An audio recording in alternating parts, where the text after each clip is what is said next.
This content is AI generated for informational purposes only and should not be directly used for clinical decision-making. Hello and welcome back to the Neurosurgery Hub Podcast. I'm Dr. Aris, Senior Attending Neurosurgeon, and we are diving back into the latest literature shaping our surgical practice. And I'm Dr. Elara. Today we're looking at a fascinating new study from World Neurosurgery 2026 titled Clinical Efficacy Evaluation of Percutaneous Endoscopic Interlaminar Decompression under Local Anesthesia for the Treatment of Degenerative Lumbar Spinal Stenosis in Elderly Patients with Medical Comorbidities, a Multicenter Retrospective Study. This is a particularly timely topic, Elara.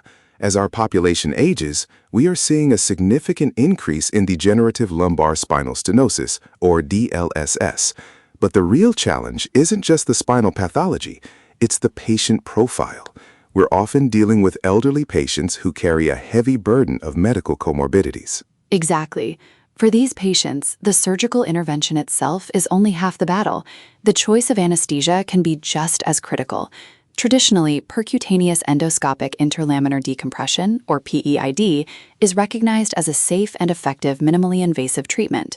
However, it is typically performed under general anesthesia, GA. Right. And for an 80-year-old with cardiovascular or pulmonary issues, GA isn't a small thing. It carries its own set of risks. This study focuses on a novel awake PEID strategy.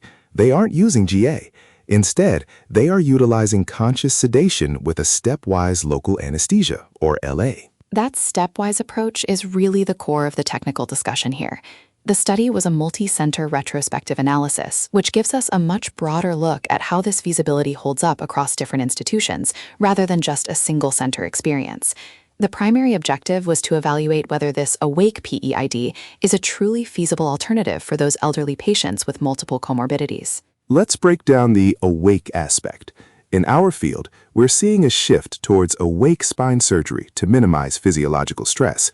But with the interlaminar approach, you're working close to the neural elements.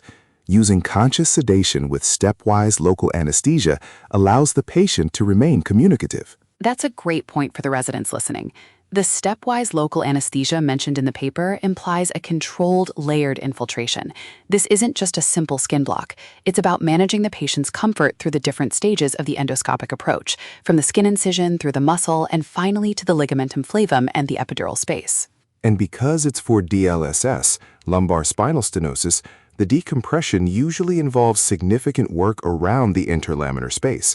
The paper highlights PEID as an effective minimally invasive treatment, but the shift here is moving it away from the traditional GA requirement. Why do you think the multi-center aspect is so important for this specific study, Dr. Aris? Well, for any novel strategy like this awake PEID, you want to see if the efficacy is reproducible.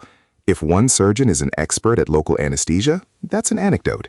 If a multi-center retrospective study shows feasibility across different teams, it suggests the technique is robust enough for wider adoption in the neurosurgical community. And we have to keep in mind the patient population they specified, elderly patients with medical comorbidities.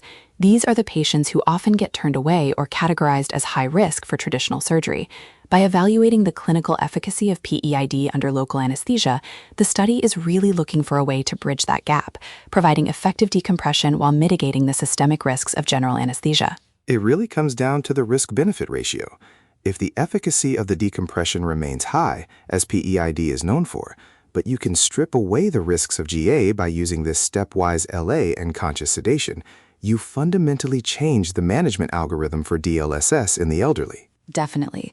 It's about making a safe procedure even safer by tailoring the anesthetic approach to the patient's physiological fragility. The objective of this study confirms that feasibility is the first step towards changing the standard of care for this demographic. A very important read for anyone managing complex geriatric spine cases. That's all the time we have for this episode. Thank you for joining us on the Neurosurgery Hub Podcast. We'll see you in the next one.